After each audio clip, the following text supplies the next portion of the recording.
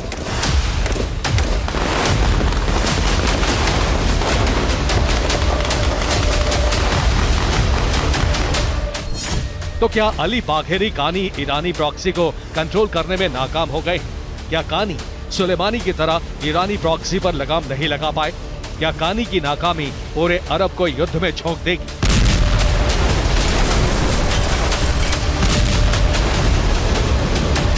आज अमेरिका को ईरानी general Qasem Sulemani की याद जरूर आ रही होगी, क्योंकि उसके जीवित रहते हुए कभी भी ईरान के गुटों ने इतने बड़े हमले नहीं किए थे। हालांकि कासिम सुलेमानी को भी अमेरिका ने ड्रोन हमले में ही मार गिराया था। अमेरिका ने ऐसा इसलिए किया था क्योंकि कासिम सुलेमानी के खात्मे से ईरानी प्रॉक्सी कमजोर पड़ जाएंगे।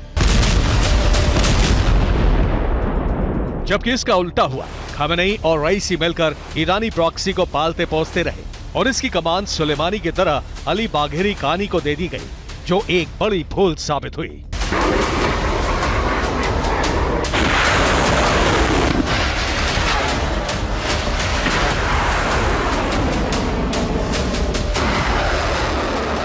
क्योंकि कानी का कंट्रोल ईरानी प्रॉक्सी पर करीब करीब खत्म हो चुका है। अमेरिकी सैनिकों पर लगातार हो रहे हमले तो यही बता रहे हैं। इस बीच ये भी समझना होगा कि कानी क्यों सुलेमानी जैसा कड़क जनरल नहीं बन पाए। दरअसल सुलेमानी के पास ईरान समर्थित मिलिशिया ग्रुप का पूरा कंट्रोल था। मिलिशिया नेता सीधे IRGC को रिपोर्ट करते थे। IRGC यानी Islamic revolutionary guards corps. Qasem Soleimani को ईरान के सर्वोच्च नेता अयातुल्ला अली खमेनी ने IRGC का कमांडर बनाया था। इसके अलावा ईरान का दबदबा मिडिल ईस्ट में बढ़ाने के लिए ईरान समर्थित मिलिशिया फोर्स तैयार करने को कहा गया था। इसके लिए IRGC को $200 मिलियन की मदद की थी। इसके लिए ईरान के रक्षा बजट में बदलाव लाने के लिए खास कानून बनाया गया था। सुलेमानी का कद लगातार बढ़ रहा था और ईरान समर्थित मिलिशिया संगठनों में प्रभाव भी। जाहिर है, सुलेमानी की वजह से ईरान का दबदबा तेजी से मिडिल ईस्ट में बढ़ रहा था।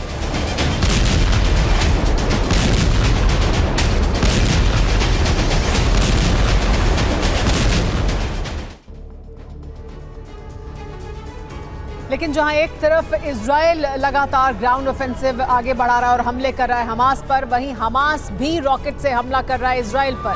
ताजा जानकारी ये सामने आई है कि अशदोद शहर में भीषण तबाही हुई है उस रॉकेट हमले से जो हमास ने किया है। हमास के रॉकेट हमलों से किस तरह से देखिए आग लग गई, उसकी तस्वीरें सामने आई हैं। ये इजराइल का इलाका है अशदोद।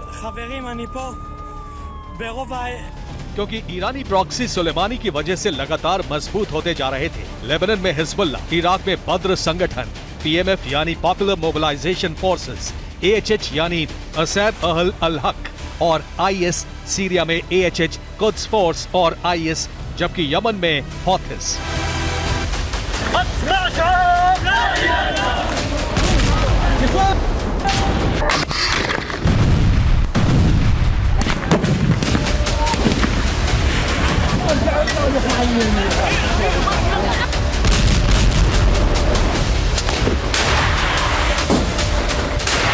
इसके अलावा इजराइल के खिलाफ गाजा पट्टी और वेस्ट बैंक में ईरान समर्थित मिलिशिया के नेताओं के संबंध भी सुलेमानी से थे। सुलेमानी का शिया मुसलमानों पर अच्छा प्रभाव था, इसलिए अफगान और पाकिस्तान से शिया नौजवान सीरिया, इराक में सुलेमानी के कहने पर अच्छी खासी तादाद में भर्ती हुए थे।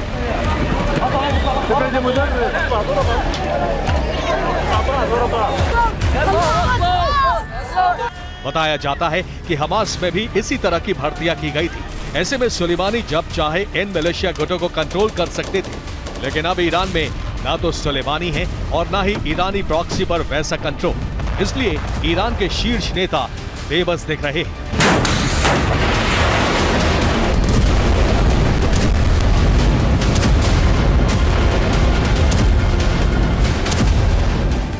और यही बेबसी उस वक्त भी दिखी थी जब सुलेमानी का जनाजा निकला था, तो खमनेई फूट कर रोए थे। Bureau report, TV9 Bharatvarsh. तेल अवीव में आयरन डोम सिस्टम एक्टिवेट हुआ है।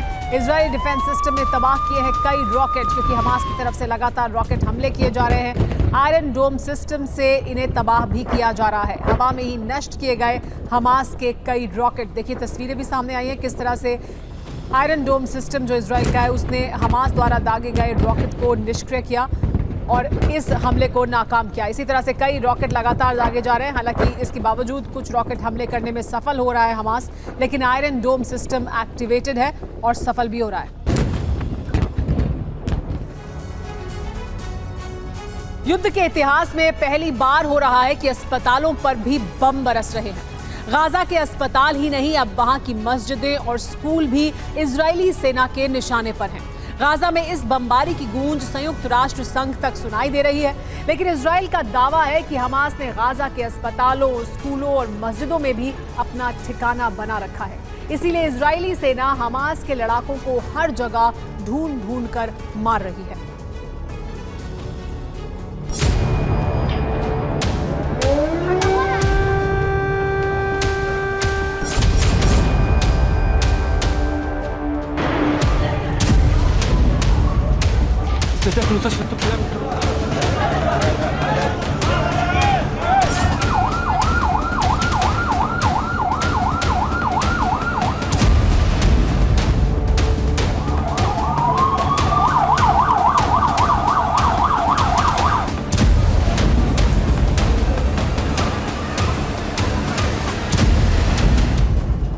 इजराइल का ऑपरेशन अस्पताल।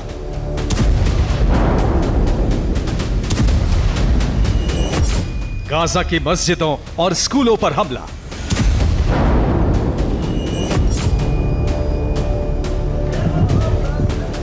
हमास कमांडरों का चुन चुन कर सफाया।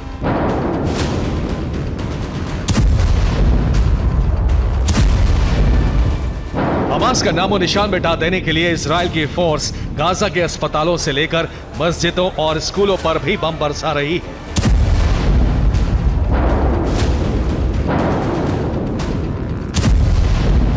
पिछले 24 घंटे में गाजा के 3 बड़े अस्पतालों पर बमबारी की गई। पिछले 24 घंटे में गाजा के जो 3 अस्पताल बारूदी हमले के शिकार हुए हैं वो हैं गाजा का इंडोनेशियाई अस्पताल, दूसरा तुर्की गाजा फ्रेंडशिप अस्पताल और तीसरा अल शिफा अस्पताल।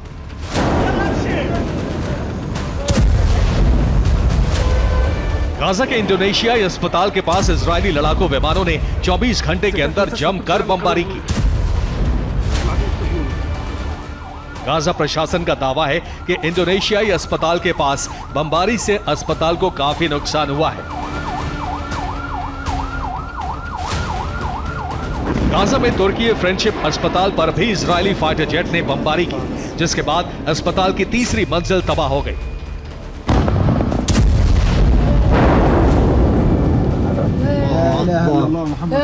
बमबारी के बाद पूरे इलाके में धुएं के साथ दहशत का गुबार भर गया।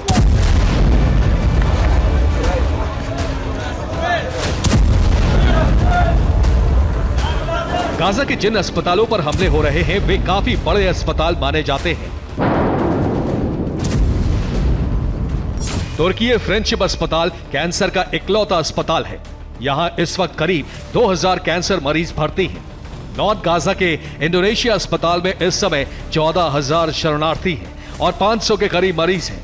अल शिफा गाजा का सबसे बड़ा अस्पताल है। यह भी इजरायली सेना के टारगेट पर है।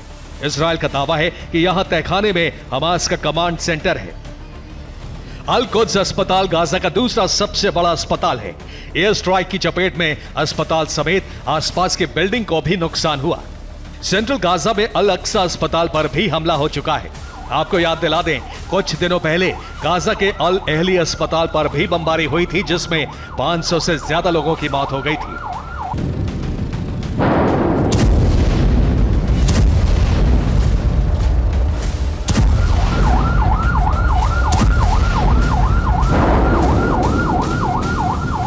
गाजा के अस्पतालों पर बमबारी को लेकर संयुक्त राष्ट्र तक शोर मच गया है। विश्व स्वास्थ्य संगठन का दावा है कि गाजा में हमलों से यूएन को भी बड़ा नुकसान पहुंचा है। WHO के दावे के अनुसार इस जंग में गाजा के अस्पतालों पर अब तक 80 से ज्यादा हमले हुए हैं। अब तक 124 डॉक्टरों की मौत हो चुकी है और 100 से ज्यादा डॉक्टर घायल हुए हैं। हमलों में 64 यूएन कर्मचारियों की भी मौत हो चुकी है। वहीं बमबारी में 50 से ज्यादा एम्बुलेंस तबाह हो गई।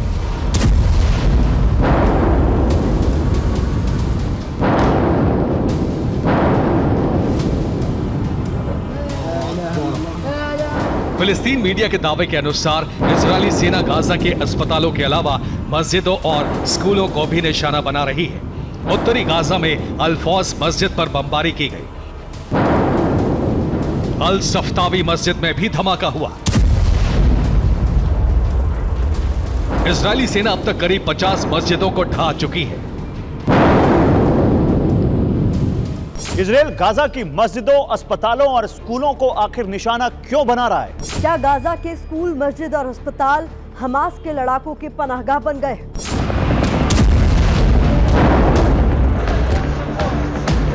इजरायल का दावा है कि अस्पतालों के अलावा मस्जिदों और स्कूलों को भी हमास के लड़ाके छिपने के लिए ठिकाना बनाए हुए हैं।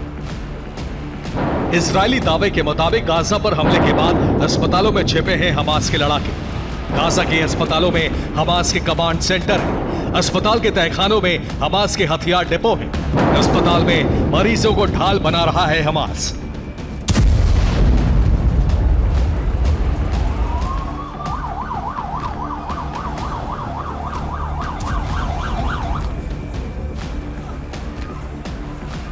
Is the command post of its vast terror tunnel network.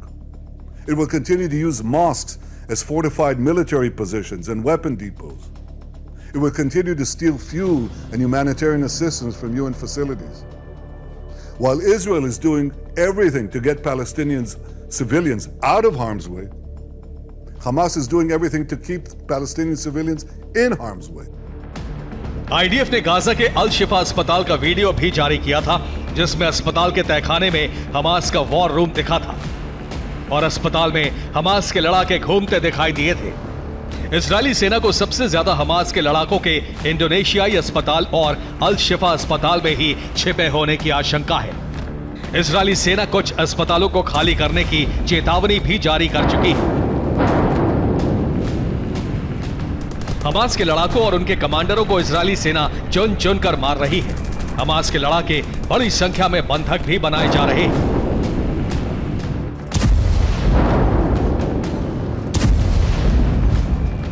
दावे के मुताबिक अब तक 18 से ज्यादा हमास कमांडर ढेर हो चुके हैं। 24 घंटे में 4 सीनियर कमांडर मारे गए, 3 बटालियन कमांडर भी मारे गए, 5 हवाई बेड़े के कमांडरों का खात्मा कर दिया गया, 2 मिलिट्री इंटेलिजेंस कमांडर भी मारे गए।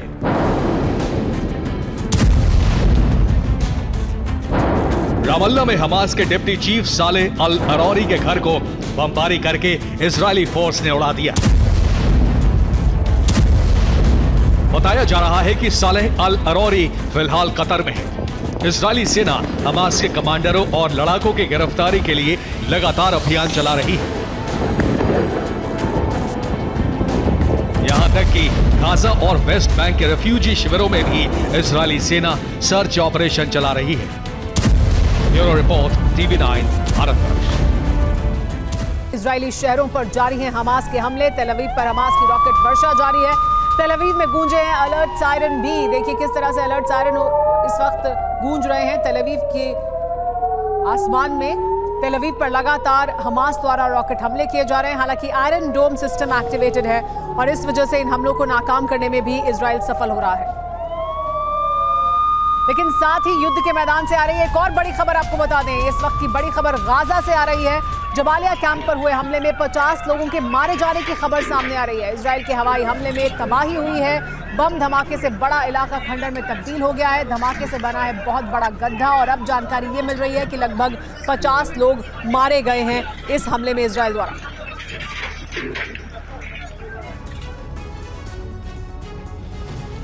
लेकिन इजराइल में अमेरिका के सबसे बड़े सीक्रेट ऑपरेशन की फाइल लीक हो चुकी है। खबर यह है कि इजराइल के नेगेव रेगिस्तान में अमेरिकी सेना ने बड़ी जंगी तैयारी कर रखी है। नेगेव रेगिस्तान में एक सीक्रेट सैन्य ठिकाना तैयार हो चुका है। इसका कोड नेम है साइट 512। यहां अमेरिका ने फौज तैनात करने के साथ साथ रडार स्टेशन और आधुनिक हथियारों की तैनाती के बंदोबस्त किए हैं। सवाल यह है कि क्या आने वाले दिनों में इजराइल के युद्ध की कमान अमेरिका अपने हाथ में लेने वाला है।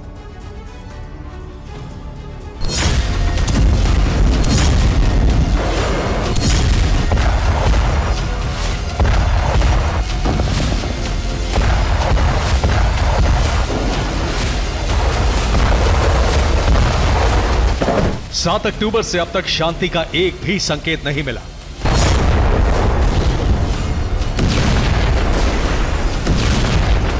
इजराइल की घोषणा स्पष्ट है, जंग तब तक जारी रहेगी जब तक हमास का अस्तित्व है।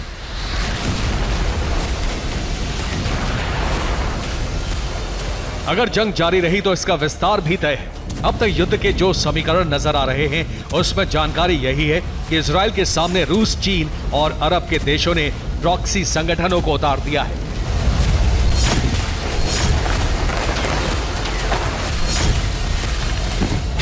गाजा पट्टी से हमास के रॉकेट हमले हो रहे हैं। लेबनान से हिजबुल्लाह हमले कर रहा है। सीरिया में प्रॉक्सी संगठनों के लड़ाके हमला करने को तैयार हैं।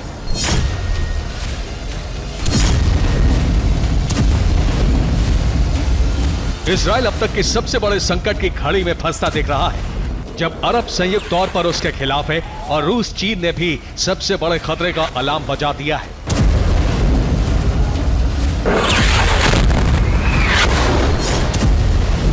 इन सब तैयारियों के खिलाफ अमेरिका ने भी एक बड़ी तैयारी की है, जिसकी सीक्रेट जानकारी अब लीक हो चुकी है। खोजी पत्रकारिता संस्थान इंटरसेप्ट का दावा है कि अमेरिका ने इजराइल में एक गुप्त सैन्य ठिकाना तैयार किया है। यह ठिकाना इजराइल के नेगेव रेगिस्तान में है। इसकी दूरी गाजा से महज 32 किलोमीटर है। बेस का कोड नेम है साइट 512।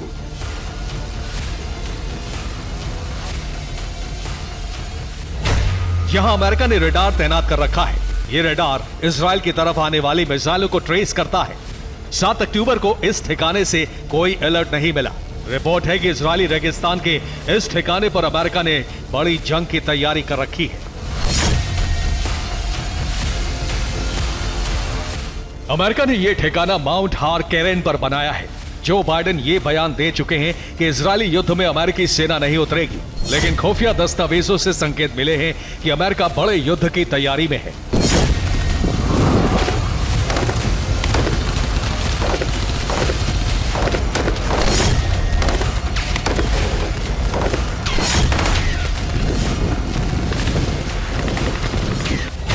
इस साइट के बारे में अमेरिकी रक्षा मंत्रालय ने जानकारी सार्वजनिक नहीं की है। इस साइट के लिए 2 अगस्त 2023 को पेंटागन ने टेंडर जारी किया। 300 करोड़ रुपए में साइट को विकसित करने का टेंडर दिया गया। रिपोर्ट है कि यहां 1000 सैनिकों के रुकने की व्यवस्था है। इसको ईरान की मिड रेंज मिसाइलें इंटरसेप्ट करने के लिए बनाया गया है।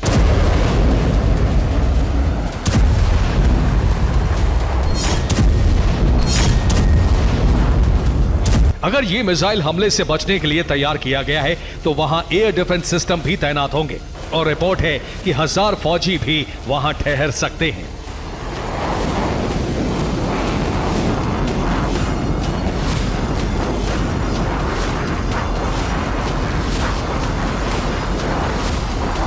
संकेत साफ है कि अमेरिका इजराइल की तरफ से बड़े युद्ध की तैयारी पूरी कर चुका है।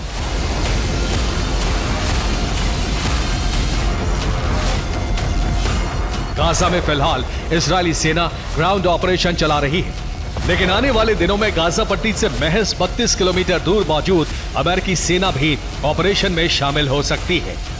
Bureau report, TV9 Bharatvarsh.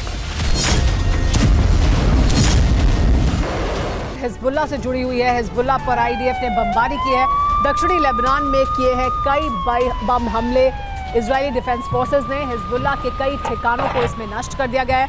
बम धमाके से बड़े क्षेत्र में आग लगी हुई है। देखिए, ये तस्वीरें सामने आई हैं। ये दक्षिणी लेबनान का क्षेत्र है जहां पर हिजबुल्लाह का कंट्रोल है। यहां इजरायली डिफेंस फोर्सेस ने हमला किया है।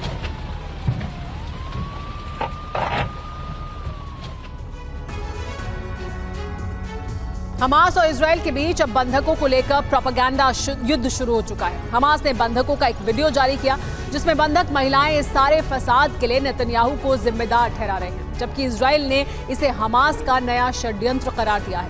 दूसरी तरफ इजराइल ने एक वीडियो जारी करके एक बंधक को छुड़ाने का दावा किया है। अब सवाल उठ रहा है कि दोनों में से कौन सही है या ये सिर्फ दबाव बनाने का हथकंडा है।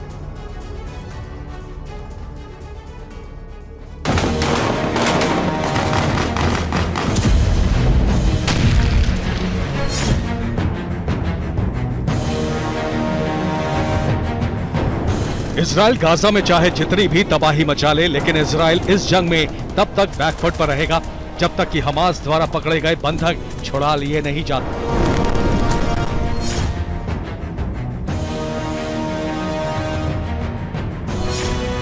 दूसरी तरफ हमास बंधकों को छोड़ने के लिए अभी तक तैयार नहीं हुआ है। हाँ, इतना जरूर है, बंधकों के वीडियो जारी करके इजरायली पीएम नेतन्याहू की धड़कनें जरूर बढ़ाता रहता है। ביבי נתניהו שלום, אנחנו נמצאים בשבי החמאס 23 ימים. אתמול הייתה מסיבת עיתונאים עם משפחות החטופים. אנחנו יודעים שהייתה אמורה להיות הפסקת אש, היית אמור לשחרר את כולנו, התחייבת לשחרר את כולנו, ובמקום זה 3 बंधक महिलाओं का यही वीडियो हमास ने जारी किया है। हालांकि इसे इजराइल प्रोपेगेंडा वीडियो कह रहा है, क्योंकि इस वीडियो में पकड़े गए लोग इजरायली सरकार को इन सब के लिए जिम्मेदार ठहरा रहे हैं। אנחנו נושאים במחדל הפוליטי, ביטחוני, צבאי, מדיני שלך, בגלל הפאשה הזאת שעשית ב7 לאוקטובר, בגלל שלא היה צבא שם, אף אחד לא הגיע, אף אחד לא שמר עלינו, ואנחנו אזרחים תמימים, אזרחים שמשלמים מיסים למדינת ישראל. हमास के वीडियो जारी करने के थोड़ी देर बाद इजराइल की तरफ से भी एक वीडियो जारी किया गया जिसमें एक लेडी कमांडो को IDF ने छुड़ाने का दावा किया है। वीडियो में परिवार के लोग सही सलामत लौटने पर खुशी जाहिर करते दिख रहे हैं।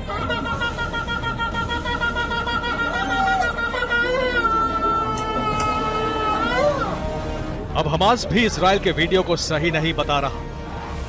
उसका कहना है ये पुराना वीडियो है जिसे उसने हमारे वीडियो जारी करने के बाद दिखाया। यानी अब बंधकों को लेकर हमास और इजराइल में प्रोपेगेंडा युद्ध शुरू हो गया है, जिसमें सच और झूठ का पता लगाना बेहद मुश्किल है। दूसरी तरफ बंधकों की रिहाई के लिए इजराइल हमास से संपर्क साधने की कोशिश में है। कतर के जरिए ऐसा किया जा रहा है। इसके लिए मोसाद चीफ दोहा जा पहुंचे हैं। वहां बंधकों को छुड़ाने पर अहम रणनीति बन सकती है।